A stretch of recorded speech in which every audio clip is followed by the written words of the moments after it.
నమస్తే, welcome to VS99 news. ఇటీవల మృతి చెందిన బాధిత కుటుంబానికి farmer first foundation chairman Chakradhar Goud ఆర్థిక సాయం అందించి మనోధైర్యం కల్పించారు.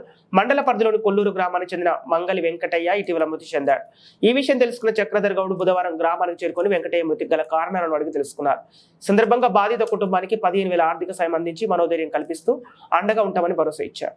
ఇండ్లను కూల్చిన మాజీ మంత్రి హరీష్ రావు పూర్తి బాధ్యత వహించి మృతుల కుటుంబాన్ని ఆదుకోవాల్సిందిగా వారు విజ్ఞప్తి చేశారు.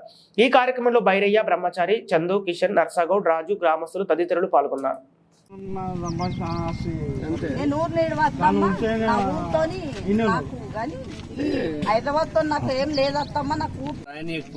పేపర్లో ఎవరన్నా రాస్తే వాళ్ళని బెదిరించుడు, వాళ్ళు ఉద్యోగాలు తీపించుడు, ఇప్పుడు వాళ్ళు ఎందుకు రిస్క్ చేస్తారమ్మా?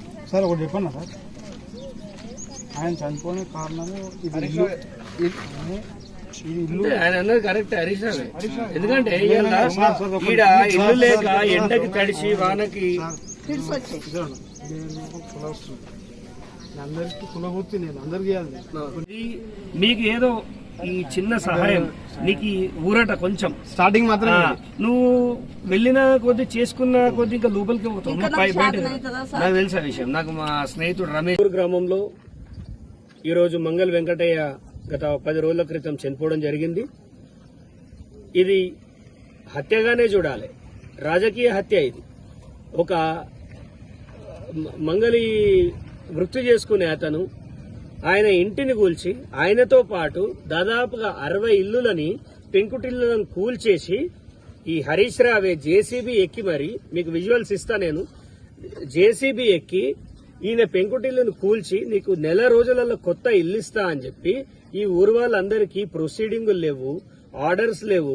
ఒక ఓవరాల్ గా ఒక మంత్రి కదా, విలువగల వ్యక్తి అని చెప్పి నువ్వు రెండోసారి గెలిచి 2019లో ఈ ఇల్లుల్ని ఎందుకు కూల్చినావు?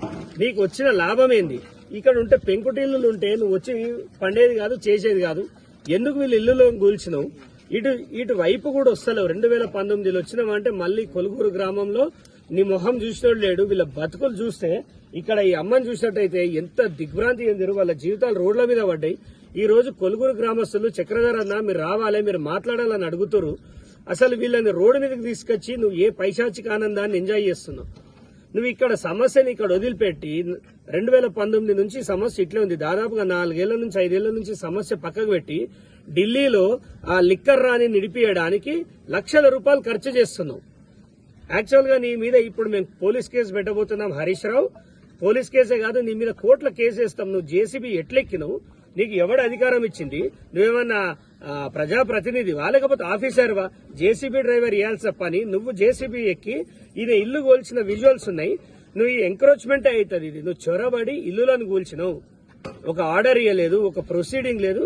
మేము ముఖ్యమంత్రి గారిని కోరేది ఒక్కటే, ఇక్కడ ఎవరికైనా ఈ రాష్ట్రంలో డబుల్ బెడ్రూమ్లు ఇల్లు ఇవ్వాలన్నా, ఒక 5 లక్షల రూపాయలు ఇవ్వాలన్నా దయచేసి ముఖ్యమంత్రి గారు కొలుగురు ప్రజలకు ఇవ్వండి.